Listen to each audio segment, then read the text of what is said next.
Hello guys, welcome back to another episode of collegemunshi.com. അപ്പോൾ നമ്മൾ NEET exams എല്ലാം കഴിഞ്ഞിട്ട് കുട്ടികൾ റാങ്കിന് വേണ്ടിയിട്ട് വെയിറ്റിംഗ് ആയിരിക്കും. നെക്സ്റ്റ് നമ്മൾ ചെയ്യേണ്ട ഒരു കാര്യം എന്ന് പറയുന്നത് അഡ്മിഷൻ പ്രൊസീജിയറാണ്. അലോട്ട്മെൻറ്റ് പ്രോസസ്സ് വരുമ്പോൾ നമ്മൾ എങ്ങനെയൊക്കെ അഡ്മിഷൻ എടുക്കണം, നമ്മൾ കൗൺസിലിംഗ് അറ്റൻഡ് ചെയ്യണം, അപ്പോൾ അതെങ്ങനെയൊക്കെയാണ് തുടങ്ങിയിട്ടുള്ള ഒരുപാട് ഡൗട്ട്സ് നമ്മുടെ സ്റ്റുഡൻസിന് ഉണ്ടായിരിക്കും. അപ്പോൾ നമ്മുടെ കേരളത്തിലെ MBBS അല്ലെങ്കിൽ BDS നമുക്ക് എങ്ങനെ അഡ്മിഷൻ നേടാൻ നമുക്ക് ഈ വീഡിയോയിൽ നോക്കാം. അതേപോലെ നിങ്ങൾക്കായിട്ട് ഞങ്ങളൊരു ഹെൽപ്പ് ഡെസ്ക് രൂപീകരിച്ചിട്ടുണ്ട്. നിങ്ങൾക്ക് നീറ്റ് റിലേറ്റഡ് ആയിട്ട് എന്ത് ഡൗട്ട്സ് ഉണ്ടെങ്കിലും നിങ്ങൾക്ക് താഴെ കാണുന്ന നമ്പറിൽ വിളിച്ചിട്ട് ക്ലിയർ ചെയ്യാവുന്നതാണ്.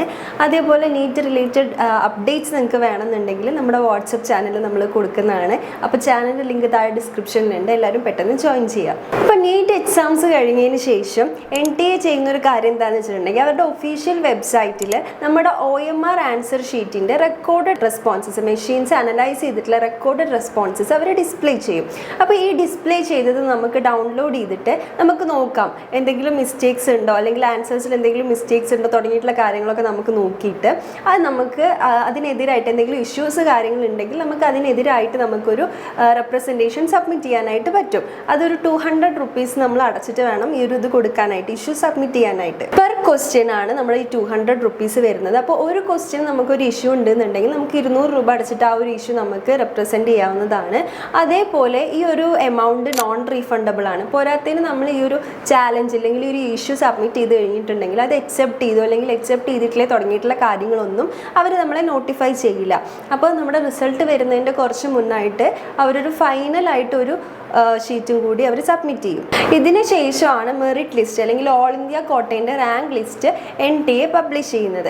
അപ്പോൾ ഇതിന് ഓൾ ഇന്ത്യ കോട്ടേൻ്റെ ലിസ്റ്റ് NTA പബ്ലിഷ് ചെയ്തതിന് ശേഷം അവർ ഈ ഒരു കാര്യങ്ങളൊക്കെ ഓരോ സ്റ്റേറ്റ് വൈസ്, സ്റ്റേറ്റ് ആരാണോ ഈ ഒരു കാര്യങ്ങൾ നോക്കുന്നത് അവർക്ക് കൊടുക്കും. ഇപ്പോൾ കേരളത്തിലെ കാര്യം പറയുകയാണെങ്കിൽ കീമിലൂടെയാണ് നമ്മൾ MBBS അല്ലെങ്കിൽ BDS കോഴ്സുകൾക്ക് അഡ്മിഷൻ എടുക്കുന്നത് കേരളത്തിൽ.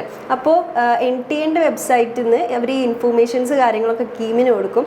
എന്നിട്ട് NTA റാങ്ക് ലിസ്റ്റ് പബ്ലിഷ് ചെയ്തതിന് ശേഷമായിരിക്കും കീം അവരുടെ എലിജിബിലിറ്റി ക്രൈറ്റീരിയ എല്ലാം നോക്കിയിട്ട് അവരുടെ ഒരു മെറിറ്റ് ലിസ്റ്റ് അല്ലെങ്കിൽ റാങ്ക് ലിസ്റ്റ് പബ്ലിഷ് ചെയ്യുന്നത്. അതേപോലെ ഓരോ സ്റ്റേറ്റും അവരുടേതായിട്ടുള്ള റാങ്ക് ലിസ്റ്റ് പബ്ലിഷ് ചെയ്യും. അപ്പോൾ ഇങ്ങനെ റാങ്ക് ലിസ്റ്റിൽ ഇപ്പോൾ ഓരോ സ്റ്റേറ്റിൻ്റെ റാങ്ക് ലിസ്റ്റിൽ നമുക്ക് ഉൾപ്പെടണം എന്നുണ്ടെങ്കിൽ നമ്മൾ ആ ഒരു സ്റ്റേറ്റിൽ രജിസ്റ്റർ ചെയ്തിട്ടുണ്ടാവണം. ഇപ്പോൾ കേരളത്തിൻ്റെ കേസ് പറയുകയാണെങ്കിൽ നമ്മൾ കീമിൽ രജിസ്റ്റർ ചെയ്തിട്ടുണ്ടെങ്കിൽ മാത്രമായിരിക്കും കേരളത്തിലെ റാങ്ക് ലിസ്റ്റിൽ നമ്മുടെ പേര് ഉൾപ്പെടുന്നത്.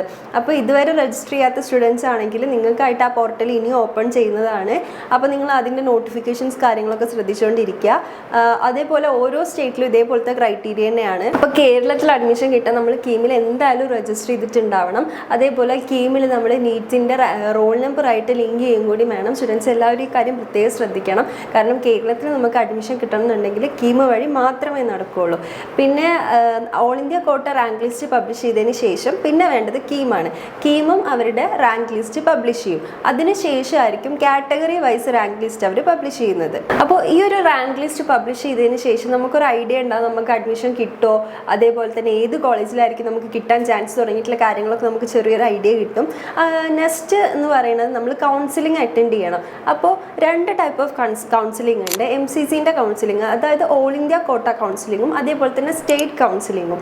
അപ്പോൾ നമുക്ക് കേരളത്തിൽ അഡ്മിഷൻ ആഗ്രഹിക്കുന്ന സ്റ്റുഡൻസ് ആണെങ്കിൽ നിങ്ങൾക്ക് കേരളത്തിൽ അഡ്മിഷൻ കിട്ടാൻ ചാൻസ് ഉണ്ട് നിങ്ങൾക്ക് തോന്നുകയാണെങ്കിൽ നിങ്ങൾ അറ്റൻഡ് ചെയ്യേണ്ടത് സ്റ്റേറ്റ് വൈസ് കൗൺസിലിംഗ് ആണ്. അപ്പോൾ നമ്മുടെ കേരളത്തിൽ തന്നെ ഗവൺമെൻറ് മെഡിക്കൽ കോളേജസ് ഉണ്ട്, പ്രൈവറ്റ് മെഡിക്കൽ കോളേജസ് ഉണ്ട്, അതേപോലെ തന്നെ ഡീംഡ് മെഡിക്കൽ കോളേജ് ഉണ്ട്. നമ്മുടെ കേരളത്തിൽ ഒരേ ഒരു ഡീംഡ് മെഡിക്കൽ കോളേജുകൾ നമ്മുടെ അമൃതയാണ്. കേരളത്തിലെ ഏത് പ്രൈവറ്റ് മെഡിക്കൽ കോളേജിൽ നിങ്ങൾക്ക് അഡ്മിഷൻ വേണമെങ്കിലും നിങ്ങൾ അറ്റൻഡ് ചെയ്യേണ്ടത് സ്റ്റേറ്റ് കൗൺസിലിംഗ് ആണ്. അതേപോലെ ഇനി ഡീംഡ് മെഡിക്കൽ കോളേജിലാണ് നിങ്ങൾക്ക് അഡ്മിഷൻ വേണ്ടതെന്നുണ്ടെങ്കിൽ നിങ്ങൾ അറ്റൻഡ് ചെയ്യേണ്ടത് ഓൾ ഇന്ത്യ കോട്ടയുടെ MCC കൗൺസിലിംഗ് ആണ്. പിന്നെയുള്ള നമ്മുടെ ഗവൺമെൻറ് മെഡിക്കൽ കോളേജസ് ആണ്. അപ്പോൾ ഗവൺമെൻറ് മെഡിക്കൽ കോളേജസിലെ സീറ്റ്സ് എന്ന് പറയുന്നത് 50% സീറ്റ്സ് ഓൾ ഇന്ത്യ കോട്ട റിസർവ്ഡും ബാക്കി 85% സീറ്റ്സ് നമ്മുടെ സ്റ്റേറ്റ് ഗവൺമെൻറ്റിൻ്റെ അണ്ടറിലും ആയിരിക്കും. അപ്പോൾ ഈ ഒരു 50% സീറ്റ്സിനാണ് നിങ്ങൾ അപ്ലൈ ചെയ്യുന്നത്, ഓൾ ഇന്ത്യ കോട്ട വഴിയാണ് നിങ്ങൾ അപ്ലൈ ചെയ്യുന്നതെന്നുണ്ടെങ്കിൽ നിങ്ങൾ MCC കൗൺസിലിംഗ് മാത്രം അറ്റൻഡ് ചെയ്താൽ മതി. അതിനായിട്ട് നിങ്ങൾ കീമിൽ രജിസ്റ്റർ ചെയ്യേണ്ട ആവശ്യമില്ല. നിങ്ങൾക്ക് ഈ ഒരു 50% സീറ്റിൽ നിങ്ങൾക്ക് അഡ്മിഷൻ നേടാം. അതേപോലെ ബാക്കിയുള്ള 85% സീറ്റും പോലെ തന്നെ ബാക്കിയുള്ള പ്രൈവറ്റ് മെഡിക്കൽ കോളേജസിലെ സീറ്റ്സും ആണ് നിങ്ങൾ നോക്കുന്നതെങ്കിൽ നിങ്ങൾ എന്തായാലും കീമിൽ രജിസ്റ്റർ ചെയ്തിരിക്കണം. അതേപോലെ സ്റ്റേറ്റ് കൗൺസിലിംഗ് ചൂസും ചെയ്യണം. അലോട്ട്മെൻറ്റ് പ്രോസസ്സ് എന്ന് പറയുന്നത് 2 അലോട്ട്മെൻറ്റ്, ഒരു മോപ്പപ്പ് റൗണ്ട്, ഒരു സ്റ്റേ വേക്കൻസി റൗണ്ടായിട്ടാണ് വരുന്നത്. അപ്പോൾ നിങ്ങൾ കീമിൽ രജിസ്റ്റർ ചെയ്ത് സ്റ്റേറ്റ് കൗൺസിലിംഗ് ഒക്കെ ചൂസ് ചെയ്തിട്ട് ആ ഒരു വഴിയാണ് നമുക്ക് അഡ്മിഷൻ പ്രൊസീജിയർ നടക്കുന്നത്. അപ്പോൾ ഫസ്റ്റ് അലോട്ട്മെൻറ്റിൽ നമുക്ക് അഡ്മിഷൻ കിട്ടിക്കഴിഞ്ഞിട്ട് നമ്മൾ ചെയ്യേണ്ട കാര്യം എന്ന് പറയുന്നുണ്ട്, ഒരു കോളേജിൽ നമ്മൾ അലോട്ടഡ് ആയിട്ടുണ്ടെങ്കിൽ നമുക്ക് ജോയിൻ ചെയ്യുക അല്ലെങ്കിൽ ജോയിൻ ചെയ്യാതിരിക്കാം. ജോയിൻ ചെയ്യുകയാണെങ്കിൽ നിങ്ങൾക്ക് അപ്പം തന്നെ പോയിട്ട് കോളേജിൽ അഡ്മിഷൻ എടുക്കാം. ഇനി അങ്ങനെയല്ല നിങ്ങൾക്ക് ഹയർ ഓപ്ഷൻ വേണമെന്നാണെങ്കിൽ നിങ്ങൾക്ക് അത് ഹയർ ഓപ്ഷനിൽ സെക്കൻഡ് അലോട്ട്മെൻറ്റിൽ ഹയർ ഓപ്ഷനിലേക്ക് പോകാനുള്ള ഓപ്ഷൻസ് അവിടെ ഉണ്ട്. ഇനി നിങ്ങൾക്ക് സീറ്റ് കിട്ടി പക്ഷേ നിങ്ങൾ ജോയിൻ ചെയ്യുന്നില്ല, ഒന്നും ചെയ്യുന്നില്ല, ഹയർ ഓപ്ഷൻ ചൂസ് ചെയ്യുന്നില്ല എന്നാണെങ്കിൽ നിങ്ങൾ അടുത്ത അലോട്ട്മെൻറ്റിലേക്ക് പരിഗണിക്കില്ല. സെക്കൻഡ് അലോട്ട്മെൻറ്റിൽ നിങ്ങൾക്ക് ഇനി പങ്കെടുക്കാൻ പറ്റില്ല. അതേപോലെ മോപ്പ് റൗണ്ടിലും പറ്റില്ല. പിന്നെ നിങ്ങൾക്കുള്ളൊരു ചാൻസ് എന്ന് പറയുന്നത് സ്റ്റേ വേക്കൻസിയിലാണ് നിങ്ങൾക്ക് പിന്നെ കീമിൽ രജിസ്റ്റർ ചെയ്യാൻ പറ്റുള്ളൂ. ഇപ്പോൾ സ്റ്റേ വേക്കൻസിയിൽ നിങ്ങൾക്ക് അഡ്മിഷൻ കിട്ടാത്ത സ്റ്റുഡൻസിനെ മാത്രമായിരിക്കും അവിടെ പരിഗണിക്കുക. അതേപോലെ തന്നെ ഇപ്പോൾ നിങ്ങൾക്ക് ഓൾ ഇന്ത്യ കോട്ടയിലും നിങ്ങൾ കൊടുത്തിട്ടുണ്ട് എന്നാണെങ്കിൽ ഓൾ ഇന്ത്യ കോട്ടയിൽ അഡ്മിഷൻ കിട്ടിയ ഒരു സ്റ്റുഡൻറ്റിന് ഒരിക്കലും പിന്നെ കീം അടുത്ത അലോട്ട്മെൻറ്റിലേക്ക് കൺസിഡർ ചെയ്യില്ല. അപ്പോൾ ഇത്തരം കാര്യങ്ങളൊക്കെ നിങ്ങൾ ശ്രദ്ധിക്കണം. പിന്നെ നിങ്ങൾ കീം നമ്മൾ പറഞ്ഞു കേരളത്തിൽ അഡ്മിഷൻ കിട്ടണം അല്ലെങ്കിൽ ഈ 85% സീറ്റ്സിനാണ് നിങ്ങൾ നോക്കുന്നത് എങ്കിൽ നിങ്ങൾ എന്തായാലും അറ്റൻഡ് ചെയ്യേണ്ടത് സ്റ്റേറ്റ് കൗൺസിലിംഗ് ആണ്. അപ്പോൾ ഈ കാര്യങ്ങളൊക്കെ ശ്രദ്ധിക്കുക. ഇനി പ്രൈവറ്റ് കോളേജ് ആണെങ്കിലും സ്റ്റേറ്റ് കൗൺസിലിംഗ്, ഡീംഡ് ആണെങ്കിൽ മാത്രം നിങ്ങൾ ഓൾ ഇന്ത്യ കോട്ടയുടെ MCC കൗൺസിലിംഗ് ചൂസ് ചെയ്യുക. അപ്പോൾ ഇനി നിങ്ങൾക്ക് ഈ ഒരു അലോട്ട്മെൻറ്റ് പ്രോസസ്സിൽ എന്തെങ്കിലും ഡൗട്ട് കാര്യങ്ങളുണ്ടെങ്കിൽ ഞങ്ങളെ കോൺടാക്റ്റ് ചെയ്യാം. പിന്നെ നമ്മുടെ ഓൾ ഇന്ത്യ കോട്ടയുടെ റാങ്ക് ലിസ്റ്റ് പബ്ലിഷ് ചെയ്തതിന് ശേഷം മാത്രമായിരിക്കും കീമിൻ്റെ റാങ്ക് ലിസ്റ്റ് പബ്ലിഷ് ചെയ്യുക. ആൻഡ് ഇപ്പോൾ പ്രൊഫൈൽ വെരിഫിക്കേഷൻ കാര്യങ്ങളൊക്കെ നടന്നുകൊണ്ടിരിക്കുകയാണ്. അപ്പോൾ നിങ്ങൾക്ക് എന്തെങ്കിലും മെമ്മോ, നിങ്ങൾ സബ്മിറ്റ് ചെയ്ത ഡോക്യുമെൻറ്റ്സിൽ എന്തെങ്കിലും തെറ്റുണ്ട് അല്ലെങ്കിൽ ഇനി എന്തെങ്കിലും ഡോക്യുമെൻറ്റ്സ് നിങ്ങൾ സബ്മിറ്റ് ചെയ്യണം തുടങ്ങിയിട്ടുള്ള കാര്യങ്ങളാണെങ്കിൽ നിങ്ങൾക്കൊരു മെമ്മോ വന്നിട്ടുണ്ടാവും. അപ്പോൾ ആ കാര്യങ്ങളൊക്കെ നിങ്ങളൊക്കെ ഒന്ന് ചെക്ക് ചെയ്യുക. കീമിൻ്റെ കാൻഡിഡേറ്റ് പോർട്ടലിൽ ഒന്ന് ലോഗിൻ ചെയ്ത് നോക്കുക. അപ്പോൾ ആ കാര്യങ്ങളൊക്കെ നിങ്ങൾ ശ്രദ്ധിക്കണം. പിന്നെ അതേപോലെ തന്നെ ഡോക്യുമെൻറ്റ്സ് നിങ്ങൾക്ക് അലോട്ട്മെൻറ്റ് കിട്ടിയിട്ടുണ്ട്, നിങ്ങൾ ജോയിൻ ചെയ്യാൻ പോവുകയാണെങ്കിൽ നിങ്ങൾക്ക് എന്തായാലും നിങ്ങൾ കൊടുത്തിട്ടുള്ള, നിങ്ങളിപ്പോൾ ഏതെങ്കിലും കാറ്റഗറി വൈസ് ആണ് കൊടുത്തിട്ടുള്ളത്, EWS ആണ് കൊടുത്തിട്ടുള്ളത്, NRI കോട്ടയാണ് കൊടുത്തിട്ടുള്ളതെന്നുണ്ടെങ്കിൽ നിങ്ങൾ എന്തായാലും നിങ്ങൾക്ക് ആവശ്യമുള്ള ഡോക്യുമെൻറ്റ്സ് എല്ലാം നിങ്ങൾ ആദ്യം തന്നെ മുന്നേ തന്നെ റെഡിയാക്കി വെക്കുക. കാരണം അഡ്മിഷൻ പ്രൊസീജിയർ അലോട്ട്മെൻറ്റ് വന്നു കഴിഞ്ഞാൽ നിങ്ങൾക്ക് കുറച്ച് സമയം മാത്രമേ കോളേജസിൽ ജോയിൻ ചെയ്യാൻ ഉണ്ടാവുള്ളൂ. അപ്പോൾ ആ ഒരു ടൈമിൽ നിങ്ങൾക്ക് ചിലപ്പോൾ ഡോക്യുമെൻറ്റ്സ് എല്ലാം റെഡിയാക്കാൻ പറ്റിക്കൊള്ളുന്നില്ല. പ്രത്യേകിച്ച് NRI കോട്ട നമ്മുടെ പ്രൈവറ്റ് കോളേജസിൽ മാത്രമാണ് ഉള്ളത്.